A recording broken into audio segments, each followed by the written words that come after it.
Hi everybody, welcome back to the channel. Tonight we're doing the 25,000 mile review on our 2023 Chevrolet Bolt 1LT. The long and short of it is, it's running great. Still highly efficient, no issues, no troubles.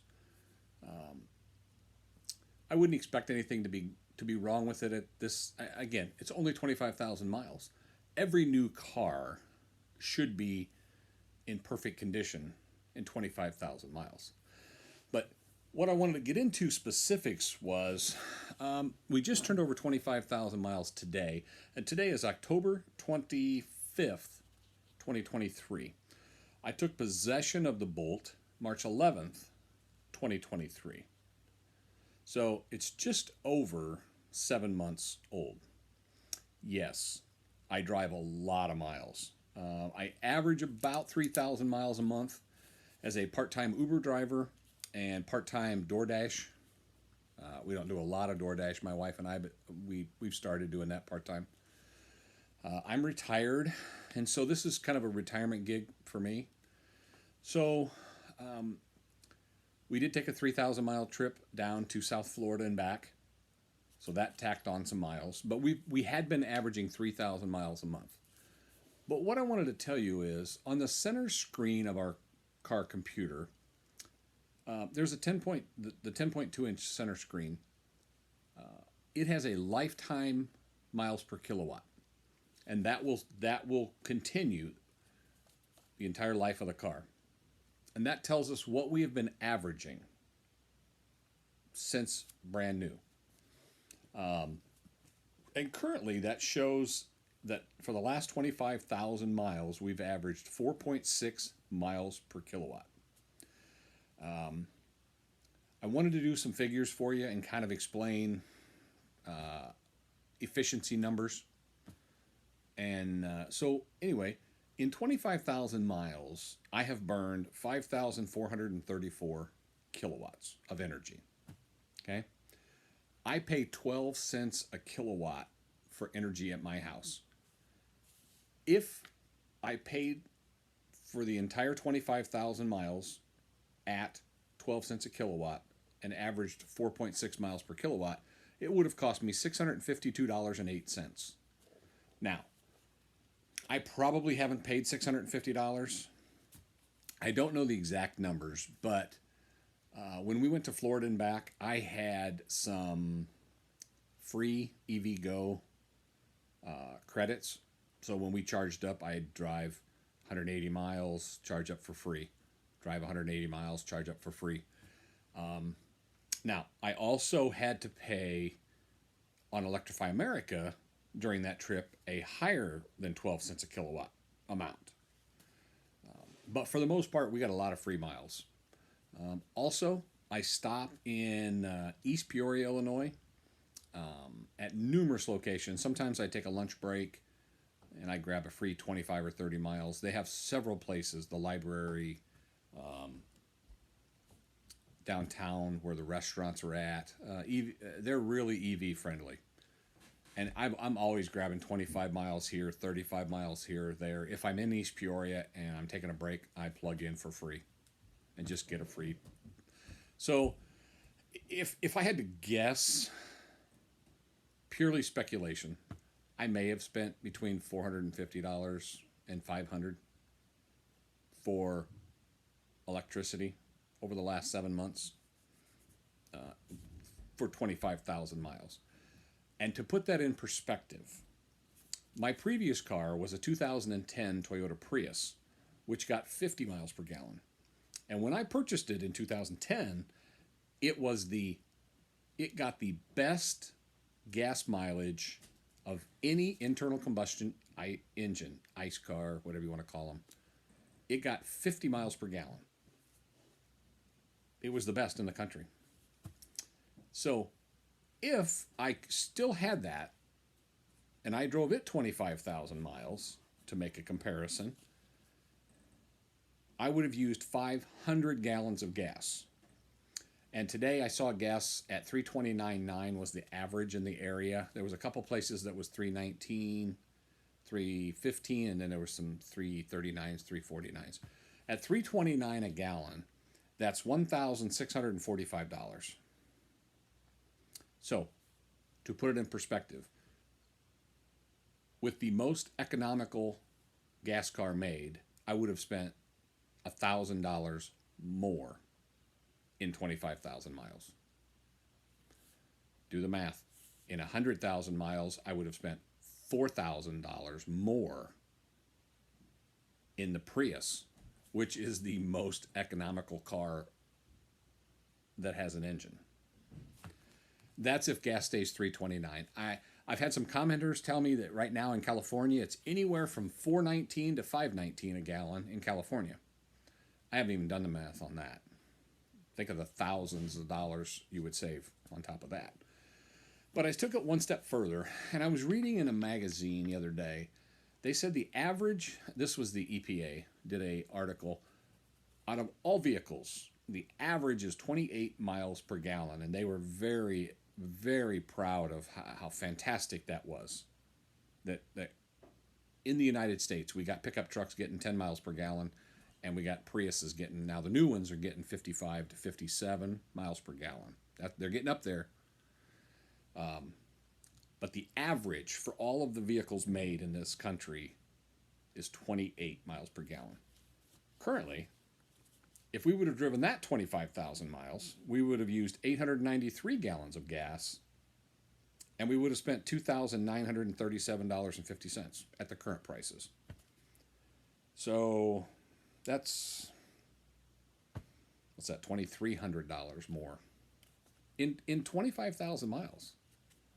So you turn that over 100,000 miles, it's almost $10,000 less. That is money in your pocket. This isn't some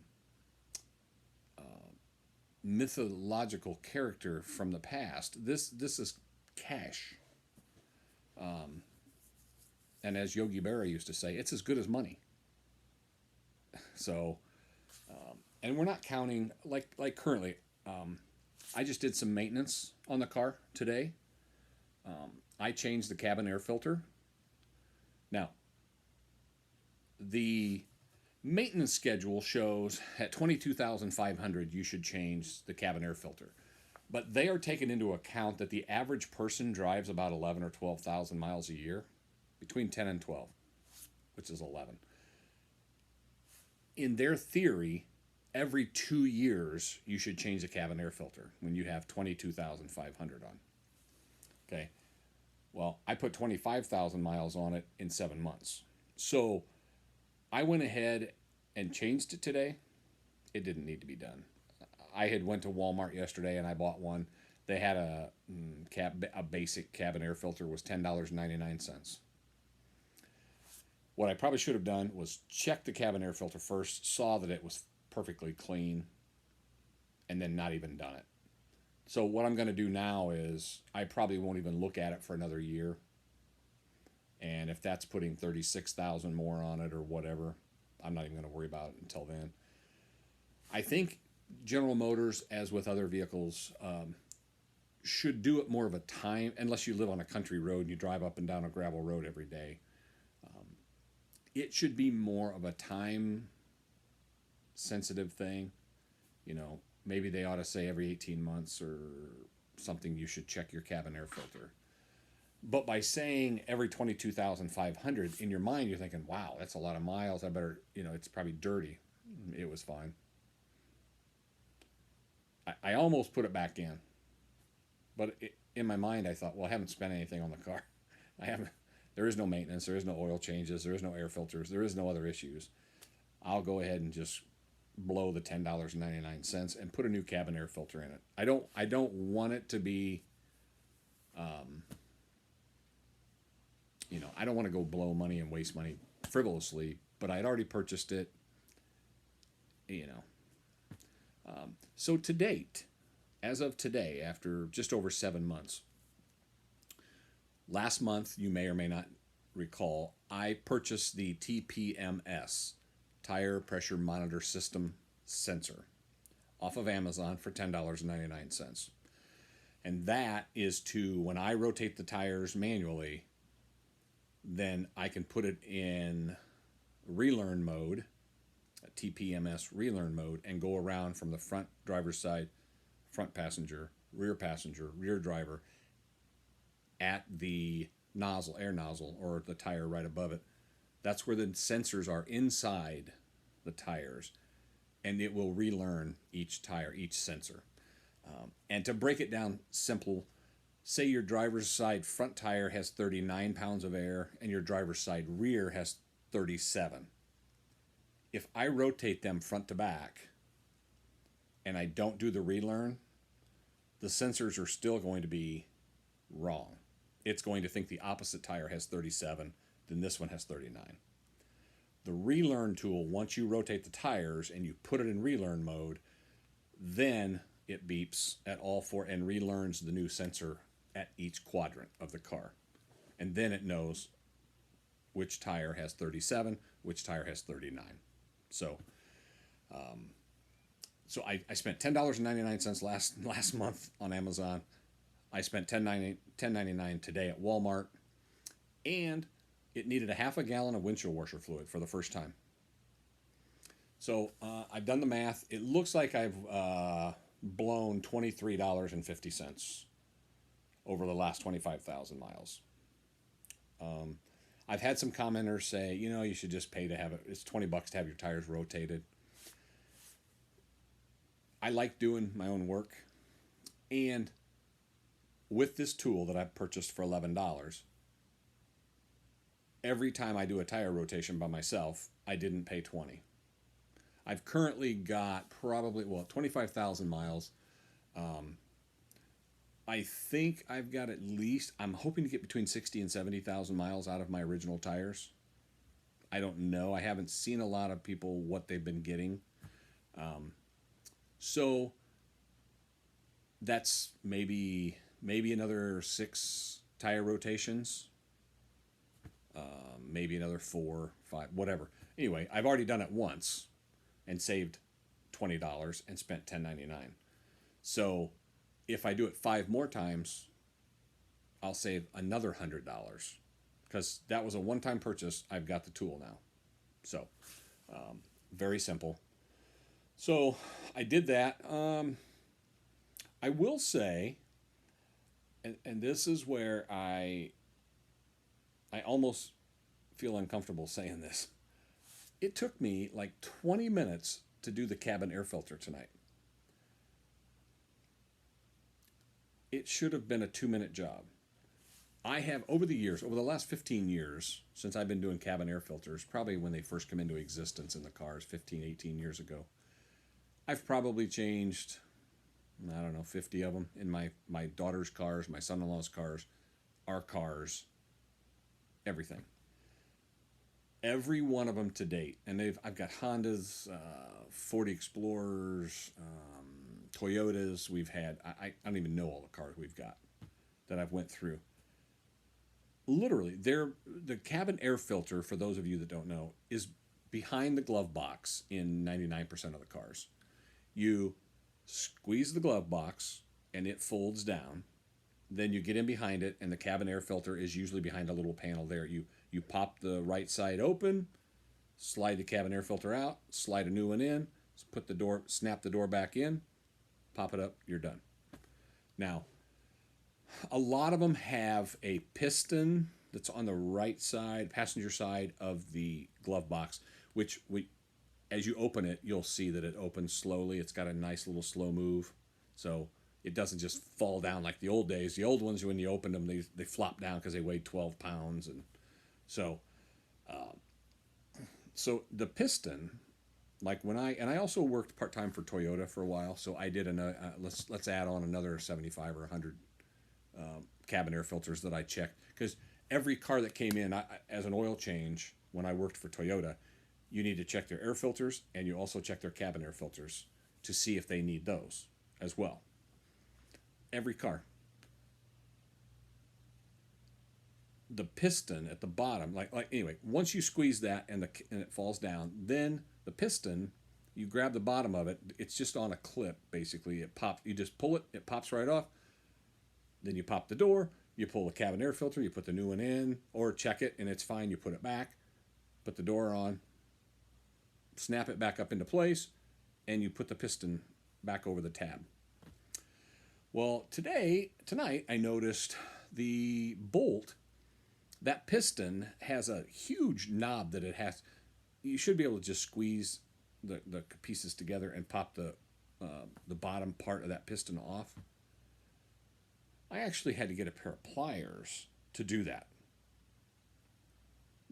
I've never had to use a tool in my life to get to a cabin air filter. It was crazy.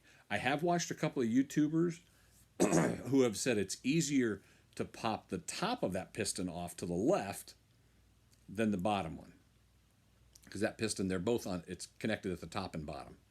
That helps your glove box go open and closed. I don't have a video. I wish I did of it. But it took me so long tonight to give you an example. My wife knows how easy these are to do. She doesn't know how to do them, but I told her, I'm going to do a cabin air filter real quick out in the garage. She actually opened up the door after I was working on it for about 15 minutes and said, "Is everything okay out there?"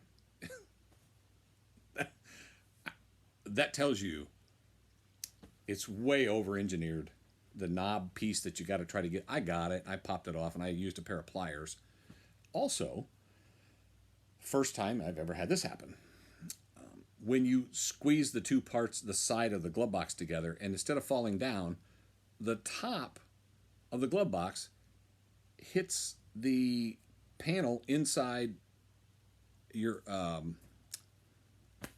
dashboard. So I could see it, but I couldn't really get in there. I actually used a screwdriver. Then you got to actually pop that piece under so that it'll then slide out. I've never had that happen either. Never. I saw it on somebody's video. So I was kind of prepared for that because I had seen someone else do it, and they said, it catches up here on the top, and you got to be able to get in there and pry it down. And I thought, well, I'll just use a screwdriver to pry it down. So I used a screwdriver and a pair of pliers for a cabin air filter. I was almost ashamed. What was a 2-minute job turned into a 20-minute job. Now, since it was clean and didn't even need it, now I'm thinking probably once a year I'll look at it just to see if it needs it. And maybe next time I will pop off the top of the piston on that when I pull it down next year. Just to, I don't know, I'll have to go blind, I guess not go blind. I'll have to reach my hand in where I can't see where I'm working to try to put the piston back on the top. But, it's just one of those things. I tell you everything that's good and everything that's bad. And that's goofy. That whole thing. I have never had a problem with any of the Toyotas that I've done, or the Hondas that I've done, or the Ford Explorer that I have done, or any other cars that we've had that I've done that to. None. It was the goofiest thing. So I don't want to keep boring you with that, but there hasn't been any oil changes, and for a new car, if you purchase a new car, you ought to get 2 years of free oil changes anyway. Okay, so if you had to pay $50 an oil change, there's another $250 you would have saved. But if you purchase I've seen that in a lot of them are like 2 years of free. Toyota does that all the time. 2 years of free oil maintenance on the cars. So I didn't even count that on the savings end of it. But in general, the car is as advertised. It runs great. I would expect nothing less. It's only got 25,000 miles on it. I mean, I'm doing these reviews to keep people updated. I want to see where it's at 100,000, at 150,000. I want to see what battery degradation we have. I spent $25,900 for this car. It ended up being $26,800 after destination and charges. So I'm going to get a $7,500 federal tax credit here in April when I do my taxes. And so basically it became a $19,000 car. So for all of the people who I've read some articles how electric cars are 3 times the price of a regular gas car. Not mine. If you can buy a brand new car for 19,000, I'd like to know which car it is. Right now, in today, with all of inflation and everything that's been going on, and that averages, what is that, 150 some miles per gallon.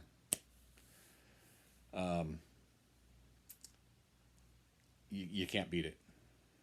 Again, I don't know if it's going to last me 150, 200,000 miles. I hope so. But that's where we're at. It's comfort-wise, everything, it's very comfortable. I ride. Last week, I drove 721 miles for Uber all last week. I don't have any issues.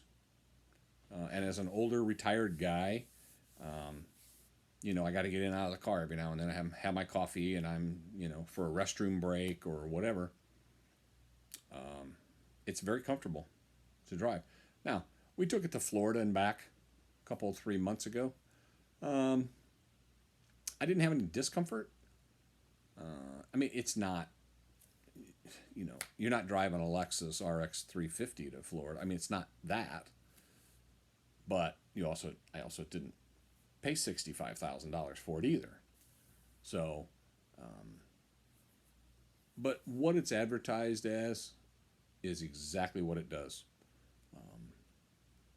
I have no complaints. And again, I'll go back to that. It's early. It's only 25,000 miles. Okay. So if I would have any issues, I would be pretty upset. It's still under warranty. I have a 3-year, 36,000 mile warranty. Now, obviously, my warranty is going to last me maybe a year, the bumper to bumper warranty. The motor, drive motor that's in the front axle, it's front wheel drive, is warranted for 100,000 miles, as is the battery components, which are in a skateboard type under the bottom of the car, which gives it better stability and better handling because the weight of the car is lower.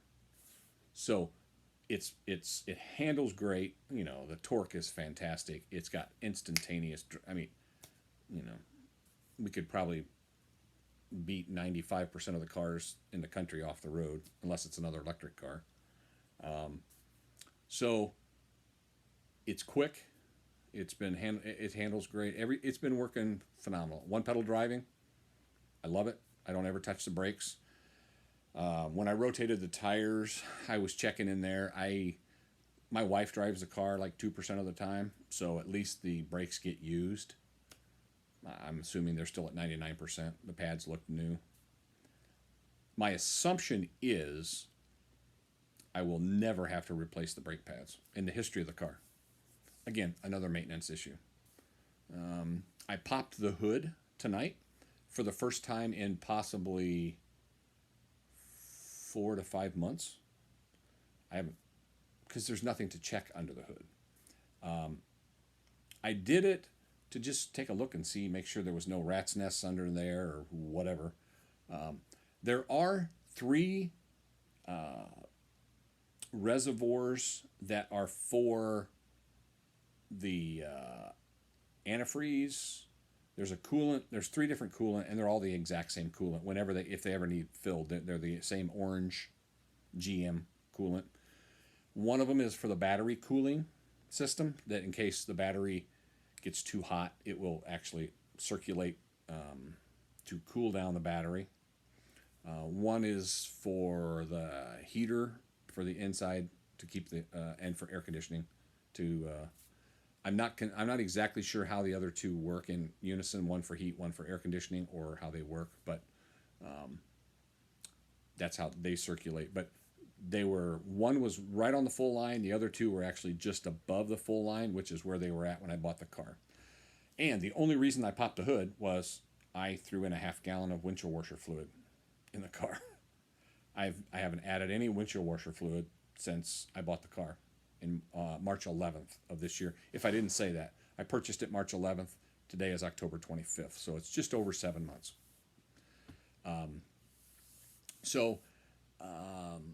I've heard people say, I read some articles that, oh, you go through 3 sets of tires as opposed to 1 set of tires with a regular car, because electric cars weigh 3 times more than a regular car, which is complete false.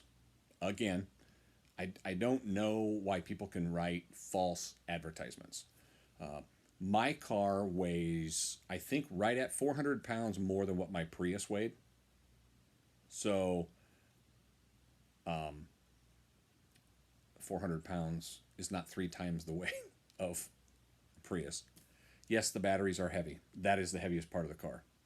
But they are used as a structural part on the bottom to help square up the car and keep it. So I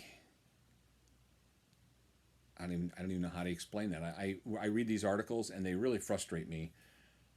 Somebody just wrote in, is it the Sun magazine? Sun? I'm not sure what it was called. They were talking about, yes, these cars are highly economical. Yes, you save thousands of dollars on electricity compared to gasoline. Blah, blah, blah, blah, blah. But, boy, by buying 3 sets of tires over the lifetime, you didn't save anything. So I'm sitting here saying I've got 25,000 miles on my car and the tread looks brand new. My Prius, when it was brand new, I only got 55,000 miles out of my original set of tires. Then I bought a really good set, some hand-cooked tires, and I started getting 80 to 100. I got over 100,000 in one because I kept rotating them. I got over 100,000 miles out of my last set. So if my Prius got 55 coming out of the factory, I have no doubt in my mind I'm going to get 55 to 60,000 out of these tires. So